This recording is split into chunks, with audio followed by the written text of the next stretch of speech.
All right, let's go! Right.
So be it. Here we go! On it.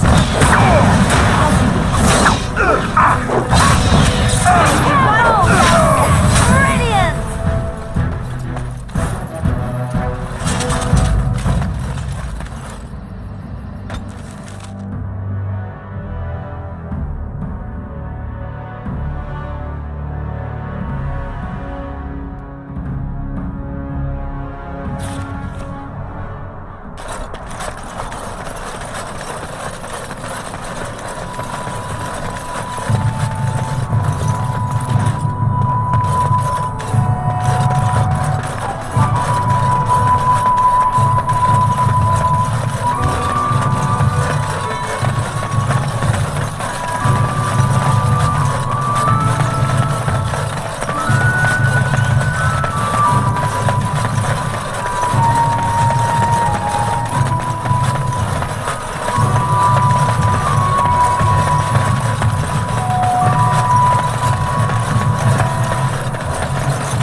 You do not seem a refugee. Are you part of the army? The carnage we left in the wilds was horrifying.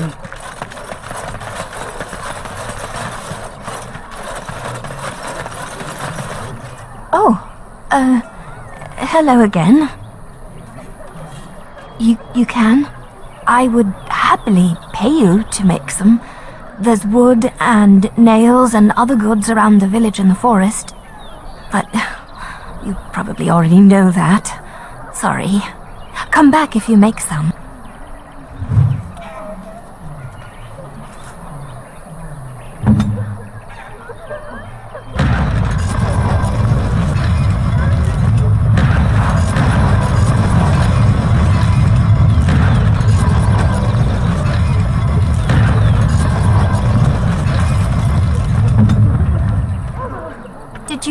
Did you make any traps?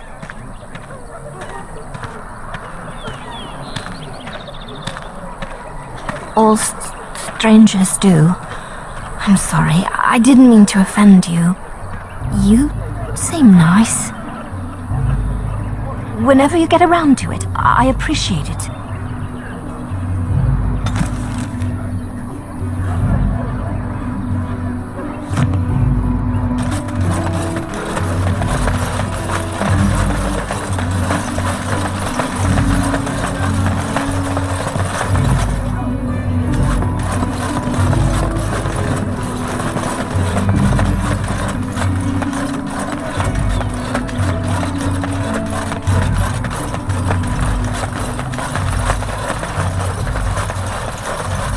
You are very beautiful, Morrigan. Tell me something I do not know. But you are always dressed in such rags. It suits you, I suppose.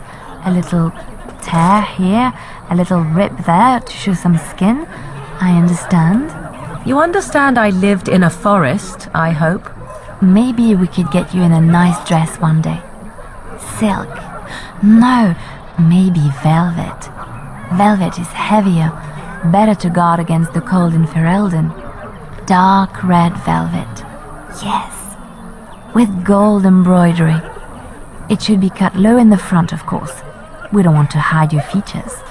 stop looking at my breasts like that. 'Tis most disturbing. You don't think so? And if it's cut low in the front, we must put your hair up. Show off that lovely neck. You are insane. I would sooner let Alistair dress me. It'll be fun, I promise. We'll get some shoes too. Shoes! We could go shopping together.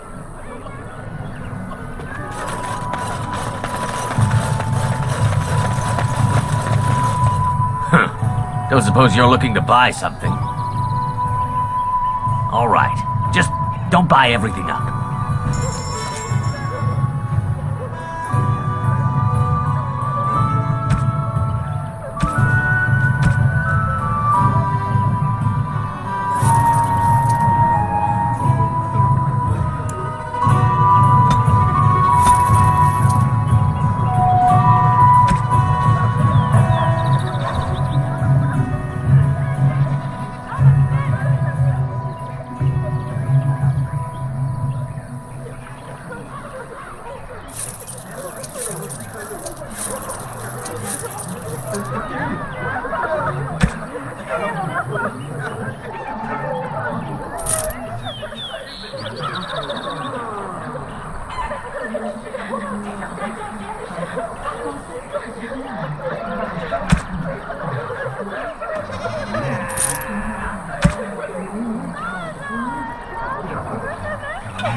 About food, take it up with that bleeding runt by the chantry.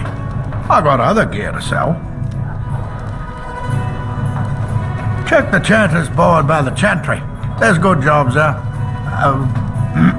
I don't suppose you know anything about poison. I figured if I kept asking, I'd find someone. I'd pay good coin for some simple poison. Something to slow them beasties down or make them think twice. Thanks. I might have some ingredients in stock. Don't really know what you need.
All is well?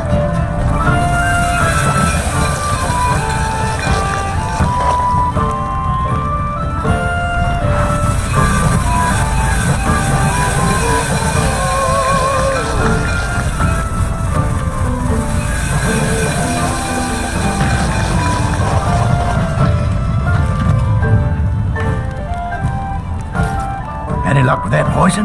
Or you here to see my stock? Splendid!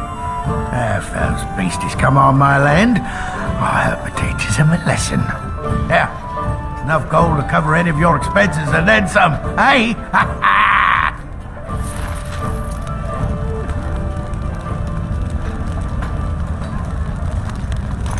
Because I still don't have food to sell.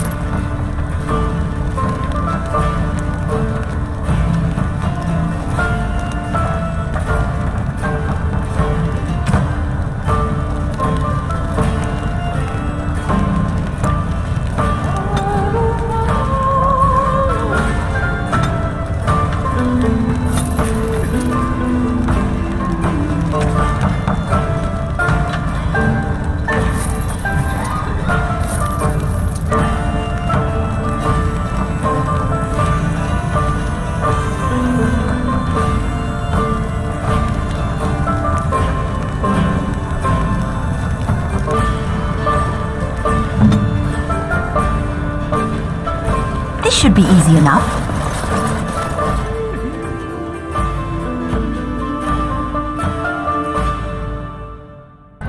So I ask him, what's he got that I don't? And you know what he says?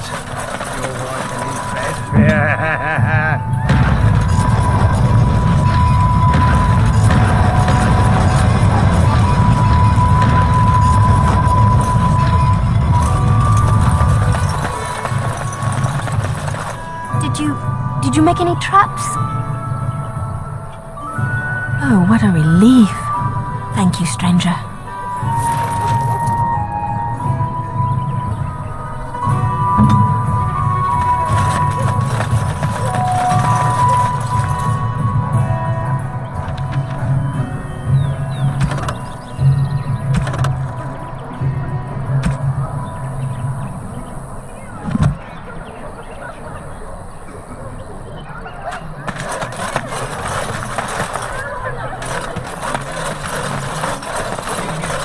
Tell me something, Morrigan. Did you live there in that forest your entire life?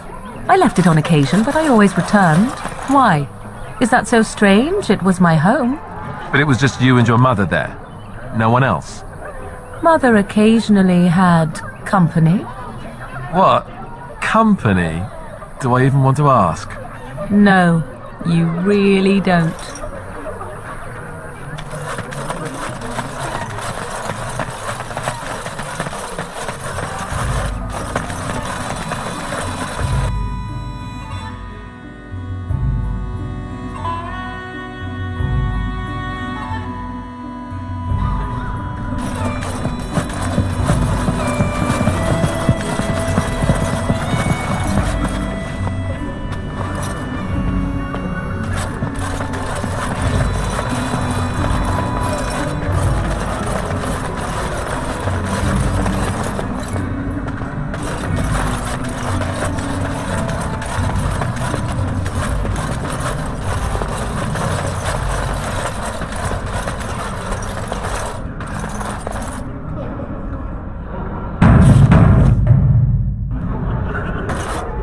Yes?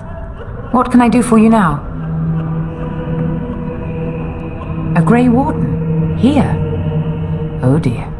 You put me in a difficult position. You must know that Tairn Loghain declared the Grey Wardens to be outlaws. Tairn Loghain? That is as hard for me to believe as his condemnation of the Wardens. There is a price on your head. Lay low and I promise to keep your presence a secret. That is the best I can do. Now, if there is nothing else...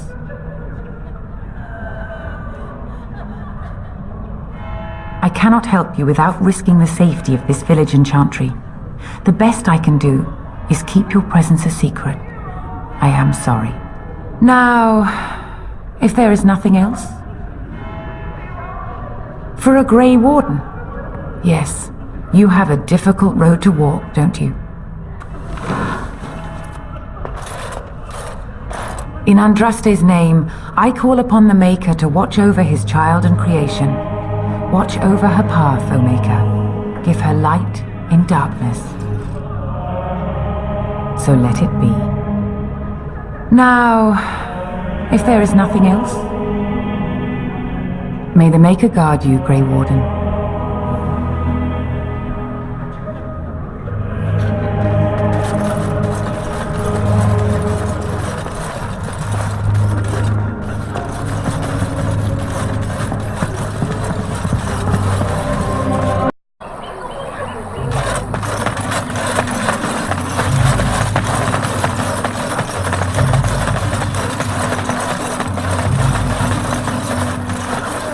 I'm wondering, Morrigan, do you believe in the Maker? Certainly not. I've no primitive fear of the moon, such that I must place my faith in tales so that I may sleep at night. But this can't all be an accident. Spirits, magic, all these wondrous things around us, both dark and light. You know these things exist. The fact of their existence does not presuppose an intelligent design by some absentee father figure. So it is all random then. A happy coincidence that we are all here. Attempting to impose order over chaos is futile. Nature is, by its very nature, chaotic. I don't believe that. I believe we have a purpose. All of us. Yours, apparently, being to bother me.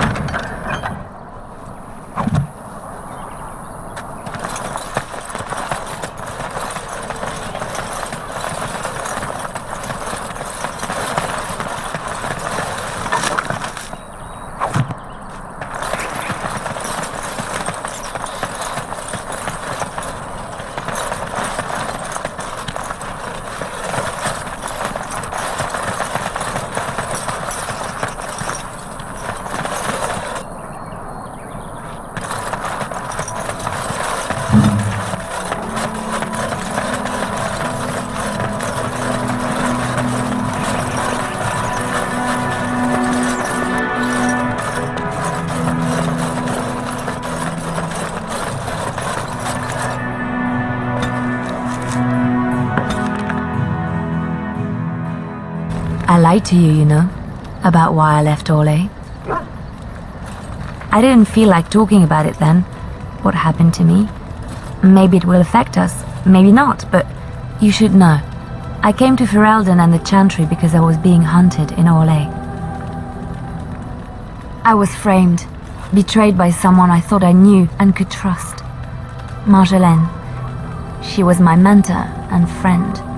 She taught me the bardic arts, how to enchant with words and song, to carry myself like a highborn lady, to blend in as a servant. The skills I learned, I used to serve her, my bard master, because I loved her and because I enjoyed what I did.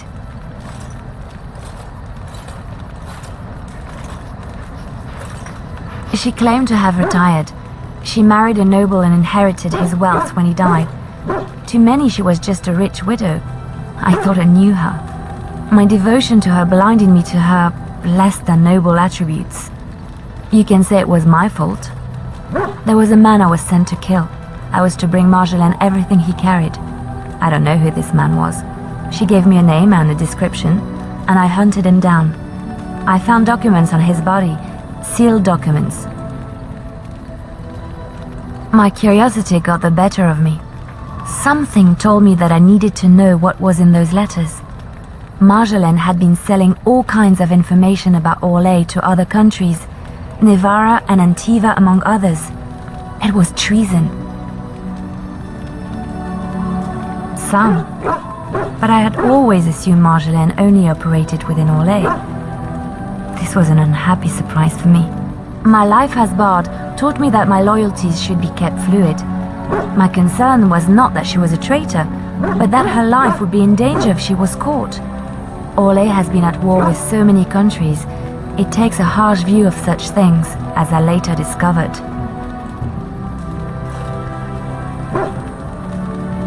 I should have left well alone, but I didn't. I had to tell Marjolaine I feared for her life. She brushed aside my concern. She admitted her guilt, but said it was in the past. That is why the documents had to be destroyed, she said. I believed her. I kept believing up till the moment they showed me the documents, altered by her hand to make me look the traitor.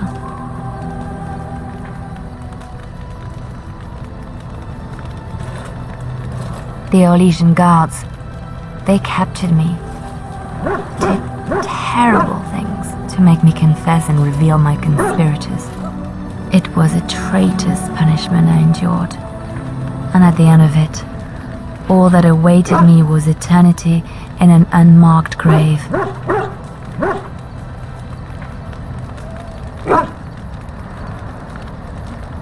The skills Marjolaine taught me were good for something at least. I broke free when I saw the opportunity. I did not seek Marjolaine out. If she thought I was coming for her, she would have me caught again.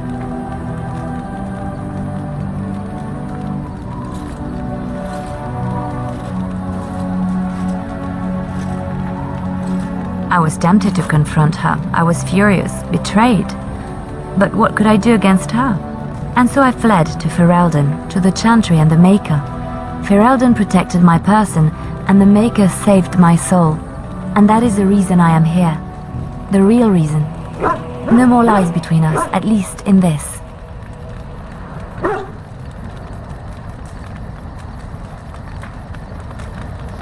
It feels good to have this off my chest. Thank you for listening and understanding.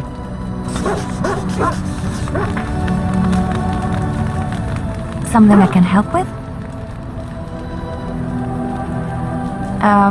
I don't think you have the correct aptitude. I could give you some pointers, though. You may be able to pass them on to someone you know. Let's just go over there, away from the others, for safety, yes? I expect there shall be daggers flying about willy-nilly for a time.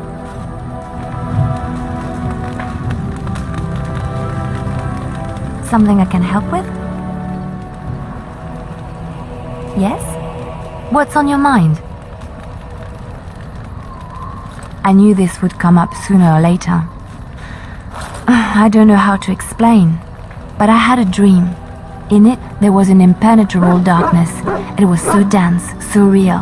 And there was a noise, a terrible, ungodly noise. I stood on a peak and watched as the darkness consumed everything. And when the storm swallowed the last of the sun's light, I fell, and the darkness drew me in.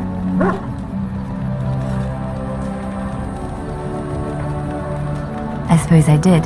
That was what the darkness was, no? When I woke, I went to the Chantry's gardens, as I always do. But that day, the rose bush in the corner had flowered. Everyone knew that bush was dead. It was grey and twisted and gnarled, the ugliest thing you ever saw. But there it was, a single beautiful rose. It was as though the Maker stretched out his hand to say, even in the midst of this darkness, there is hope and beauty. Have faith.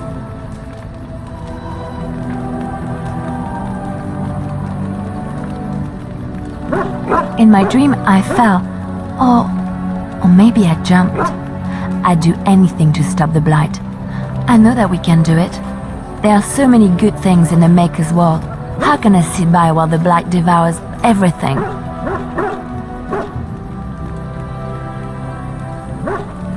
That is why you're a Grey Warden. Come, there's a blight to stop. Something I can help with? Yes? What's on your mind? My mother was from Denerim, and I consider myself a Ferelden. Mother served an Orlesian noblewoman who lived here when Orlais ruled. When Orlais was defeated and the common folk began to resent the presence of any Orlesian, the lady returned to Orlais.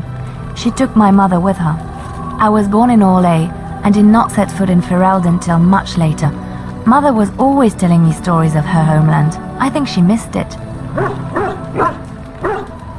Mother died when I was very young. Lady Cecily let me stay with her. I had no one else. She was quite old then, and she had me study music and dance to entertain her. It is unfair that I have more memories of Cecily than my mother. Strangely, the only thing I really remember of Mother was her scent. She kept dry flowers in her closet amongst her clothes. Small white Ferelden wildflowers with a sweet fragrance. Mother called them Andrastis Grace. They were very rare in Orlais. But enough about that. Let us move on.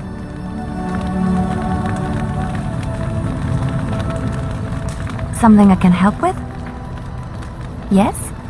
What's on your mind? I miss Val Royeaux. Unlike other cities where the people are the lifeblood and the character, Val Royeaux was her own person, and her people little more than decorations. There was always music in Val Royeaux, streaming from the many windows, quiet refrains and triumphant choruses, and always, floating above that all, the chant, coming from the Grand Cathedral. It was magnificent.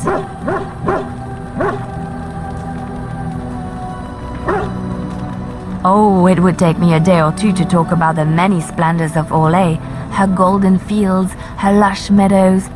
Of course, there are good things and bad things about Orlais, like anywhere else. Sometimes I miss it dearly, and sometimes I'm glad I'm rid of it. And you will laugh at this, but I miss the fine things I had in Orlais. Dresses, fine dresses and furs, and shoes, of course. One can't mingle with nobility with bad shoes, you see. Orlais is very fashionable, almost ridiculously so. But the shoes, living with those ridiculous trends was worth it for the shoes.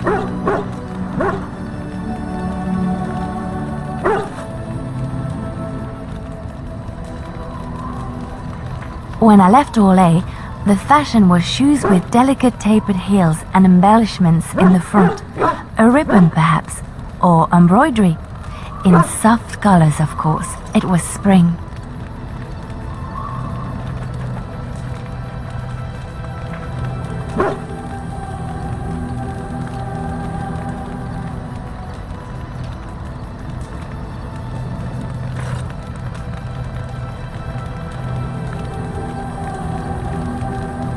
I had my eye on a pair my shoemaker was working on.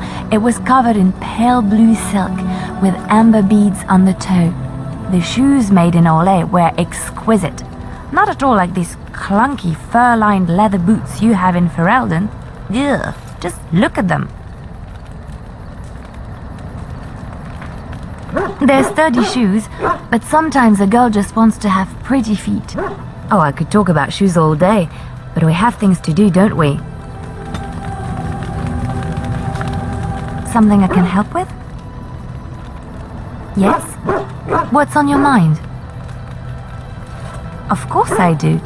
I love stories far too much to keep them to myself. Everyone should be able to benefit from them, I think. Of course, Orlesians enjoy telling stories. I shall tell you my favorite tale of Aveline, the Knight of Orlais.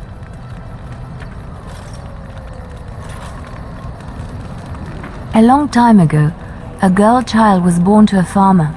He had hoped for a son, not a daughter, and so he told his wife to abandon the child in the woods. Before the cold could claim her, the baby was found by a tribe of Dalish elves who took pity on the poor mewling thing and raised her as their own. Aveline, for that is what they called her, grew strong and quick and clever under the guidance of the elves. She learned to wield the sword as well as any man, could kill a deer with an arrow at 100 paces, and was as graceful on the back of a horse as she was on foot. Aveline's Dalish guardians saw that she could easily best any Orlesian chevalier in battle, and wanted to show the cruel humans the child they had left to die. They bestowed upon her a fine horse and armor, and sent her to prove herself to her people in the Grand Tourney. Now in those days, no woman was allowed to take up arms, let alone compete in the Grand Tourney, but Aveline kept her helmet on and was not discovered. Aveline won many events and gained the approval of the adoring crowd. Eventually, she came face to face with the knight Keleva in the Grand Melee. Aveline had already bested him in the joust, and Keleva was determined not to lose a second time. Out of desperation to regain his honor, Kaleva tripped Aveline and tossed her to the ground, ripping off her helmet as he did so. Silence fell upon the arena as Aveline was revealed. Kaleva declared the previous competitions invalid. A woman had taken part, and this was not allowed. But the crowd cheered for Aveline. Kaleva was furious, for he had lost to a woman and was now being shamed. Blinded by his rage, he forced Aveline to her knees. "Know your place, woman," cried he, and slit her throat. The son of the king, Prince Freyan, was present. He recognized Aveline's skill and bravery and began to see the injustice done to the women in his land. When he was made king, he rewrote the laws of Orlais so that women could also become chevalier. He honored Aveline and knighted her after her death. And to this day, any female who is knighted reveres Aveline the Brave, for she is the patron of all women chevalier.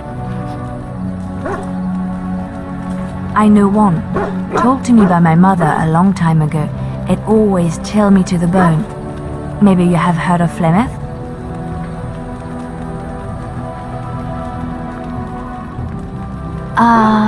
Are you sure? Was she the Flemeth of legend?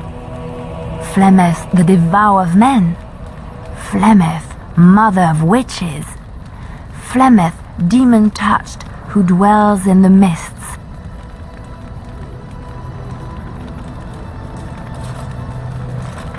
Ferelden mothers scare their daughters with talk of Flemeth. They say that if you're bad, Flemeth will spirit you away and bind you to her forever. They also say that Flemeth mourns her lost beauty and will steal yours through your looking glass if she catches you. Flemeth's beauty was known throughout the land. She had hair like unto a moonless night, skin as pale as winter's first snow, and eyes as beautiful and perilous as the sea. When she came of age, she came to the attention of the Lord of Highever, Conobar, and he took her for his wife. Conobar soon learned that his young bride had the gift of magic. He kept this a secret, for he feared that she would be taken from him. Flemeth stayed with Conobar for some years, and with his blessing, she practiced her art. And then one day, a young poet named Osen came to the castle. Flemeth was captivated by Osen's voice, and he by her beauty, and they fell in love. Flemeth longed to be with her true love, and she and Osen fled from Conobar's lands, seeking refuge in the Kokari wilds with the Chasing tribes. They lived there happily for many a year, till the day Flemeth received news that Conobar was dying and longed to see her face one last time. Flemeth's heart swelled with pity for the man who once was her husband, and begged Osen to return to Conobar's side with her. But when Flemeth and Osen entered Highever, they were captured by Conobar's men, and Osen was slain in front of Flemeth's eyes. Flemeth was imprisoned in the highest tower of the castle, there to await Conobar's judgment on her. Distraught at the loss of her love, Flemeth plotted revenge against her husband. She summoned a fey demon, intending for it to wreak vengeance on Conobar. But a spell went awry. The demon possessed Flemeth. Turning her into an abomination, the halls of the castle ran red with blood as Flemeth slaughtered Conobar and all his men. The last of Flemeth's humanity melted away, and at dawn, she stole back to the wilds to plot and scheme for 100 years. They say she took to her side many Chasing men, and with their help, begat her daughter witches, who even now prowl the dark places of the Kokari wilds.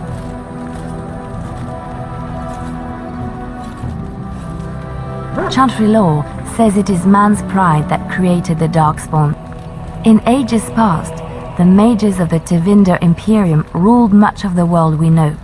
In their pride, they thought their magics invincible and imagined that they were greater than the Maker himself. So thinking, they invaded his golden city, planning to take it for themselves and depose their own creator. But they were impure, and full of sin. And it is with the sin that they tainted the Golden City, corrupting it forever. The Maker cursed them and cast them from his sight. Wherever they went, they spread the taint of their sin. Any land that was touched by the taint became blighted and would suffer no life. Instead, the Darkspawn arose to torment us and remind us of our hubris. Which one? I have heard a little about how the elves gained their freedom from the Tevinter Imperium. When Andraste began her exalted march against the Imperium, the elves joined her cause to fight their masters. The great elven leader, Shatan, born in captivity, rose up to lead his people. He foresaw a future where the elves were free. Shatan was killed when Andraste was betrayed, but the elves continued to fight, eventually breaking free of the Imperium. The elves claimed the Dales in the south and settled there in a land of their own.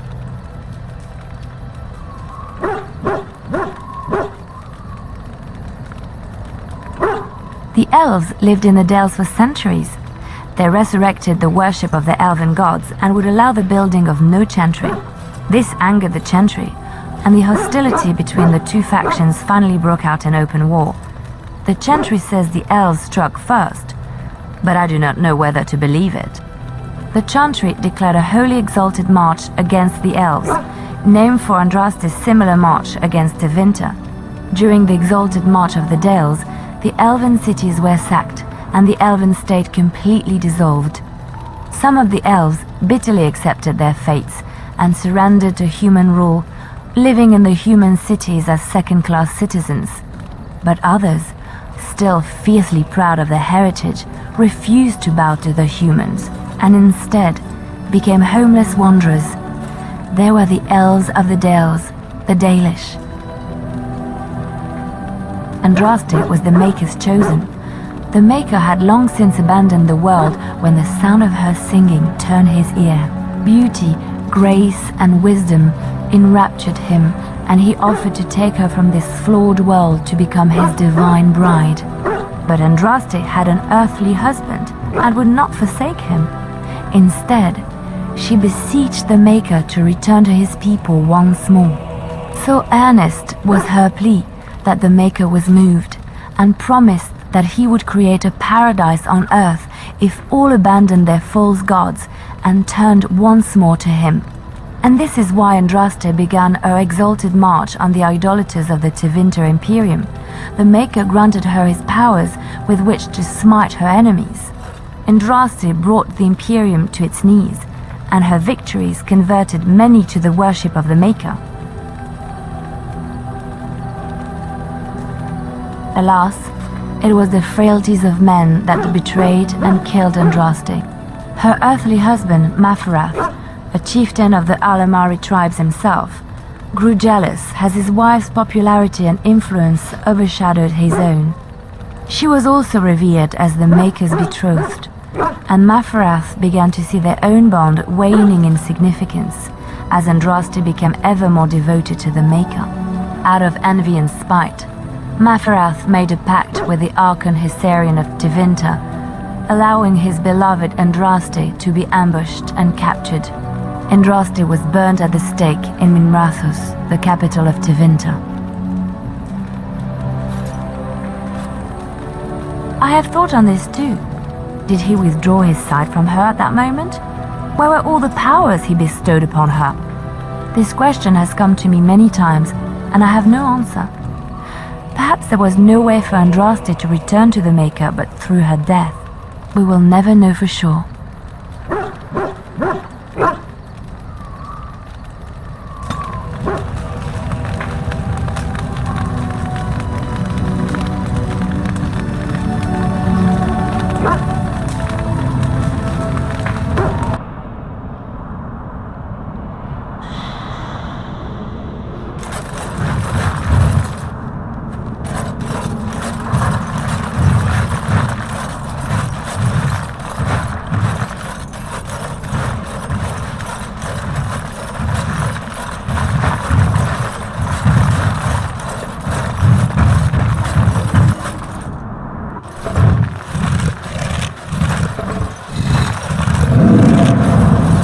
Fall back! Fall back already! Taking the peak will not be easy, my lord. I gave the Wardens one chance to die with honor. Instead, they hole up like cowards. We follow the King's advice then. Starve them out. But the peak has months of supplies. Then we wait. When they are too weak to lift their weapons, we will send them to their final judgment. What was that? Felt a bit woozy there. I'm not mad, am I? You saw it too.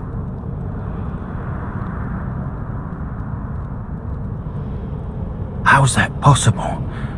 This place truly is haunted. Yes, Warden.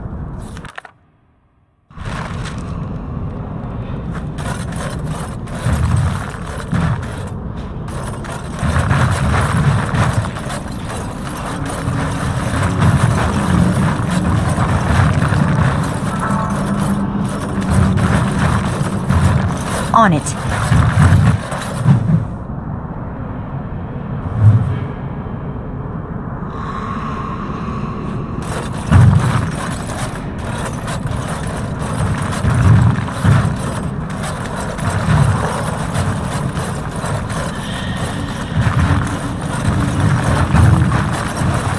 Unliving wretches!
Unliving wretches!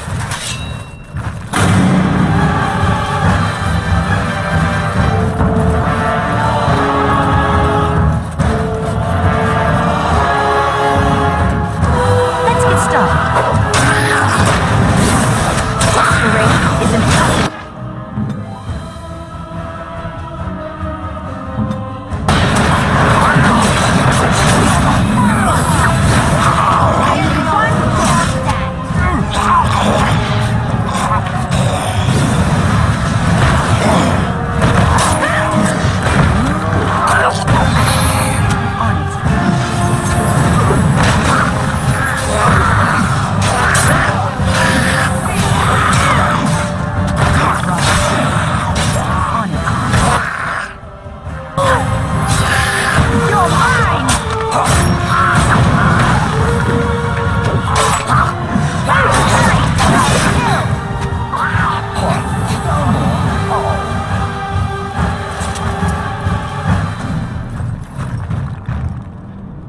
Your desire is my command.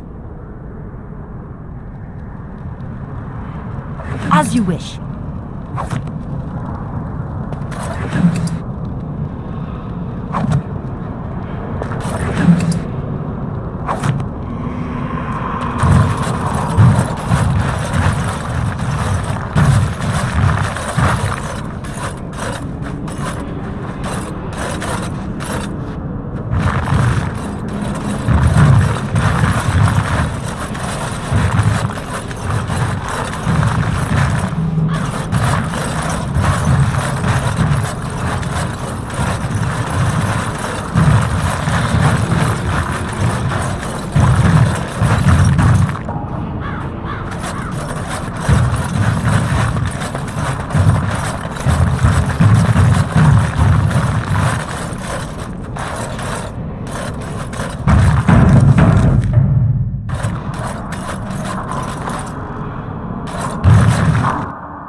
The men's morale is low.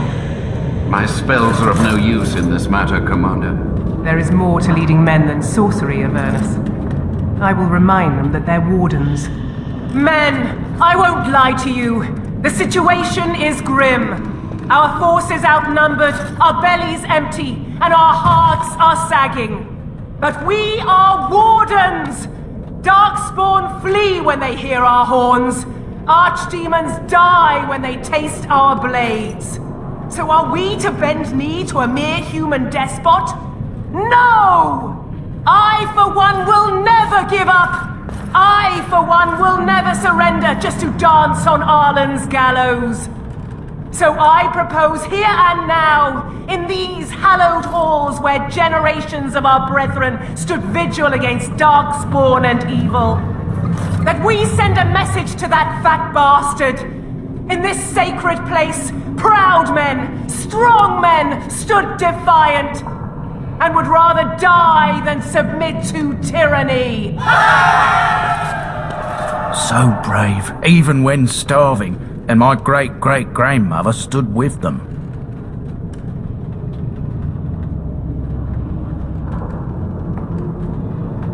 Oh, well, that's kind of you to say.